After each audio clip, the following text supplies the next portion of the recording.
નમસ્કાર વિદ્યાર્થી મિત્રો, ગોડકિયા પ્રવીણભાઈ આપ સર્વે વિદ્યાર્થી મિત્રોનું હાર્દિક સ્વાગત કરું છું. વિદ્યાર્થી મિત્રો, આજે તમારે ધોરણ 12માં BA એટલે કે વાણિજ્ય વ્યવસ્થા અને સંચાલનનું પેપર હતું. જે પેપરનું સોલ્યુશન આજે આપણે આ વિડીયોના દ્વારા કરીએ છીએ. વિદ્યાર્થી મિત્રો, કેટલીક જનરલ સૂચનાઓથી તમારું પેપર છે ચાલુ થતું હોય છે કે આ પ્રશ્ન પેપરમાં 5 વિભાગ છે, દરેકની સામે અંક દર્શાવેલા છે અને નવો વિભાગ છે, નવા પાને લખવો, આવી રીતની બધી સૂચનાઓ રહેલી છે જે તમે તમારા પેપરની તમને ખ્યાલ છે. આપણે વિભાગ A ના જે વિકલ્પો છે એની ચર્ચા કરીએ કે નીચે આપેલા પ્રશ્ન 1 થી 20 હેતુલક્ષી પ્રકારના પ્રશ્નો છે. આપેલ 4 વિકલ્પ એટલે કે ABCD માંથી સાચો પસંદ કરી અને લખવાનો છે અને તેનો 1 ગુણ હતો. એમાં પહેલું હતું જ્ઞાનને અમલમાં મૂકવાની સરળ પદ્ધતિ એટલે શું? તો મિત્રો તેનો જવાબ છે C એટલે કે કળા. નવ પ્રશિષ્ટ વિચારધારાના પ્રેરણાતા કોણ હતા? તો તેનો જવાબ છે D એટલે કે હેલ્ટન મેયો. ત્રીજો પ્રશ્ન હતો આયોજનની વિધિનો પ્રથમ તબક્કો જણાવો. તો તેનો જવાબ છે હેતુ નિર્ધારણ. ચોથો પ્રશ્ન છે કયા વ્યવસ્થા તંત્રને લશ્કરી વ્યવસ્થા તંત્ર કહે છે? તો આપણે સૌ જાણીએ છીએ B એટલે કે રેખિક. પાંચમું છે નીચેનામાંથી શું અપનાવવાથી ભાવિ સંચાલકો તૈયાર કરી શકાય? તો તેનો જવાબ છે A એટલે કે વિકેન્દ્રીકરણ.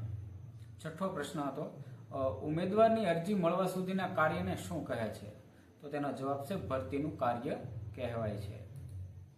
સાતમું હતું ઉચ્ચ સંચાલકો અને વિભાગીય અધિકારીઓને આપવામાં આવતા સૈદ્ધાંતિક અને પ્રાયોગિક જ્ઞાનને શું કહે છે? તો તેનો જવાબ છે વિકાસ. આઠમો પ્રશ્ન દોરવણીના કયા તત્વમાં દેખરેખ, નિયમન અને વિશ્લેષણનો સમાવેશ થાય છે? તો તેનો જવાબ છે નિરીક્ષણ.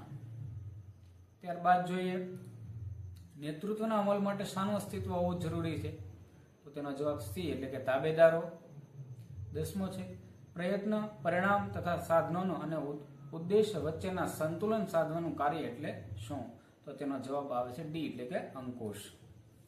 સંપત્તિના માનવીકરણ અભિગમ કયા ખ્યાલ ઉપર આધારિત છે?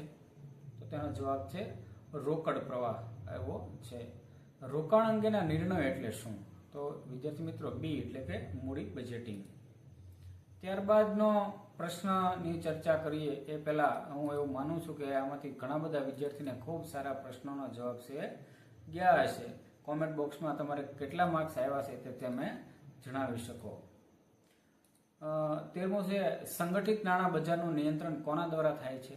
તો તેનો જવાબ છે રિઝર્વ બેંક ઓફ ઇન્ડિયા. 14મું છે નવી બહાર પાડવામાં આવેલી જામનગીરીઓના વેચાણનું બજાર એટલે? તો એનો છે જવાબ છે પ્રાથમિક બજાર. 15મું છે બ્રાન્ડિંગનો મુખ્ય ઉદ્દેશ કયો છે? તો મિત્રો તેનો જવાબ છે D એટલે કે હરીફોની પેદાશથી પોતાની પેદાશ અલગ બનાવવાનો છે. 16મો છે ખાલી જગ્યાને પેદાશનો વસ્ત્રો પણ કહી શકાય. તો આપણે શું જાણીએ છીએ તેનો જવાબ છે પેકિંગ. 17મું છે વાલીપણાનો સિદ્ધાંત કોણે આપ્યો છે? તો તેનો જવાબ છે D એટલે કે ગાંધીજી. 18મું છે નીચેનામાંથી કયો હક ગ્રાહક સુરક્ષાના કાયદા 1986 મુજબ નથી? તો તેનો જવાબ છે પ્રાથમિક જરૂરિયાત. 19મો પ્રશ્ન હતો કે કયા પ્રકારના આયોગમાં સભ્યોની નિમણૂક કેન્દ્ર સરકાર કરે છે? તો તેનો જવાબ છે રાષ્ટ્રીય સ્તર. અને 20મું છે કે આવશ્યક ચીજ વસ્તુઓનો પારો કયા વર્ષમાં અસ્તિત્વમાં આવ્યો? જે જવાબ છે 1955. તો વિદ્યાર્થી મિત્રો આ રીતે 20માંથી તમારે લગભગ 20માંથી 20 આવ્યા હશે. કયા વિદ્યાર્થીને 20માંથી 20 આવ્યા એ કોમેન્ટ બોક્સમાં છે એ જણાવે. ત્યારબાદ વિભાગ B ની ચર્ચા કરીએ. એમાં એક વાક્યમાં જવાબ આપવો એવો છે. એમાં 21મો છે કે સંચાલન એટલે શું? તો મિત્રો સંચાલન એટલે અન્ય વ્યક્તિઓ પાસેથી કામ લેવાની કળા. 22મો પ્રશ્ન નીતિ એટલે શું? તો મદદનીશ સંચાલકોને નિર્ણય લેવામાં માર્ગદર્શન પૂરું પાડે તેવા સામાન્ય વિધાનને નીતિ કહેવામાં આવે છે. 23મો પ્રશ્નનો જવાબ જોઈએ. સત્તા સોંપણી કોને કહેવાય? તો કાયદાની દ્રષ્ટિએ સત્તા એટલે કાયદેસર રીતે પગલાં લેવાનો અધિકાર, પરંતુ ધંધાકીય એકમમાં સંચાલનની દ્રષ્ટિએ જોઈએ તો હુકમ આપવાનો અને તેનો અમલ થાય તે જોવાનો અધિકાર. 24મો વૈદિક વ્યવસ્થાતંત્ર એટલે શું?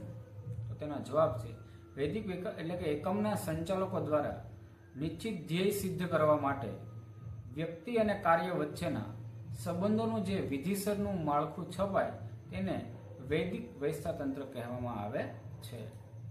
25મો પ્રશ્ન છે પ્રતીક્ષા યાદી સમજાવો. તો તેનો જવાબ હતો કે ભૂતકાળમાં જાહેરાત આપીને ભરતી કરવામાં આવી હોય ત્યારે જરૂર કરતાં વધુ ઉમેદવારો પસંદ કરી જરૂરિયાત મુજબના ઉમેદવારોની ભરતી કરી વધારાના ઉમેદવારની એક યાદી તૈયાર કરવામાં આવે આને પ્રતીક્ષા યાદી કહેવામાં આવે છે. 26મો પ્રશ્ન અભિપ્રેરણા એટલે શું?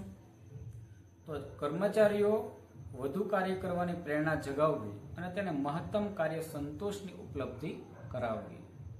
અને 27મો પ્રશ્ન હતો કાયમી મૂડીના ઘટકો કયા છે? તો તેનો જવાબ છે જમીન, મકાન, ફર્નિચર, પ્લોટ, યંત્ર વગેરે.